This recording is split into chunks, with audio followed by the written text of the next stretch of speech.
প্রভাসকে কিন্তু চাপে ফেলতে পারে আমাদের জিদ্দা।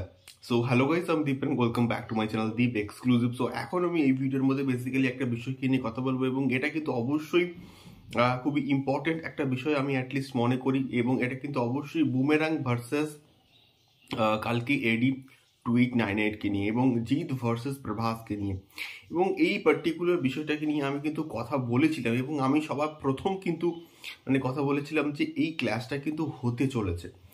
এবারে এই ক্লাসটা যে হচ্ছে, এখানে কি জিদ্দার বুমেরাঙ্গে কোনো এফেক্ট পড়তে পারে, বা বুমেরাং কতটা ভালো বক্স অফিস কালেকশনস করতে পারে ওই সময়টাকে দাঁড়িয়ে, আমি এটাকে নিয়ে কিন্তু এই ভিডিওর মধ্যে কথাবার্তা বলবো। সো প্রথম কথা হচ্ছে, অঙ্কুশ দাকে যে স্পেসটা জিদ্দা ছেড়ে দিয়েছে, এটার জন্য অসংখ্য অসংখ্য কিন্তু ধন্যবাদ। তার কারণটা হচ্ছে একজন একজন রাইজিং স্টার, সে কিন্তু সুপারস্টার হতে পারে যদি সে প্রপারলি ইন্ডাস্ট্রি থেকে সাপোর্ট পায়, এবং ইন্ডাস্ট্রি থেকে সাপোর্ট একমাত্র কিন্তু মোটামুটি করছে, সবাই করছে, এবং জিদ্দাও কিন্তু রিসেন্ট টাইমে কিন্তু করলো। তার কারণটা হচ্ছে জিদ্দার বরাবরই প্রত্যেকটা ছবি কিন্তু ঈদে মুক্তি পায়, এবং তার তোমরা চেঙ্গিস দেখো, তার তোমরা রাবণ দেখো, এবং প্রিভিয়াসলি অনেক অনেক প্রজেক্ট কিন্তু ঈদেই কিন্তু মুক্তি পেত। তো সেখান থেকে সরে গিয়ে অঙ্কুশদাকে একটা স্পেস দিয়েছে, এবং অঙ্কুশদার মির্জা মুক্তি পাচ্ছে ঈদে, এবং অঙ্কুশদা এবং জিদ্দার বুমেরাং কিন্তু তার ঠিক মোটামুটি 1 মাস পরে কিন্তু মুক্তি পাচ্ছে 10th of May। So 9th of May কিন্তু কালকে মুক্তি পাচ্ছে, কালকে এডি 2898। সো কালকে নিয়ে সত্যি বলতে বিরাট বড় হাইপ আছে, এবং বিরাট বড় স্টারকাস্ট, এবং বিরাট বড় সায়েন্স ফিকশন প্রজেক্ট। তো বুমেরাংও কিন্তু না science fiction project, science fiction comedy, আমি এই জনরার যে প্রজেক্ট আমি বলবো।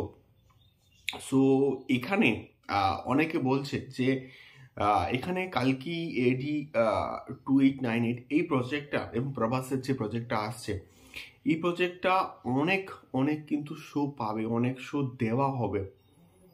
অবশ্যই অবশ্যই কিন্তু প্রভাসের এই প্রজেক্টটা অনেক অনেক শো পাবে, কিন্তু জিদ্দার বুমেরাংও না পিছিয়ে নেই। জিদ্দার বুমেরাংও কিন্তু অনেক অনেক শো পেতে চলেছে মাল্টিপ্লেক্স চেনে। তার কারণটা হচ্ছে এই প্রজেক্টটা ডিরেকশন কিন্তু দিচ্ছেন সৌভিক কুণ্ডু, এবং তার মধ্যে ফ্যামিলি ড্রামা যে জনরাটা, এই জনরাটা কিন্তু অবশ্যই অবশ্যই কিন্তু থাকতে চলেছে, এবং এই জনরাতে মাল্টিপ্লেক্স চেনে কিন্তু প্রচণ্ড ভালো বিজনেস হয়। এবং যেহেতু এটা একটা সায়েন্স ফিকশন প্রজেক্ট, তো এই প্রজেক্টটা সায়েন্স ফিকশন আছে, ফ্যামিলি ড্রামা আছে, ড্রামা, ইমোশন, অ্যাকশন, তো সমস্ত কিছু মিশিয়ে তো এই জনরাটায় এই পার্টিকুলার জনরাটা কিন্তু মাল্টিপ্লেক্স চেনে কিন্তু প্রচণ্ড ভালো ওয়ার্ক করবে বলে আমি অ্যাটলিস্ট মনে করি।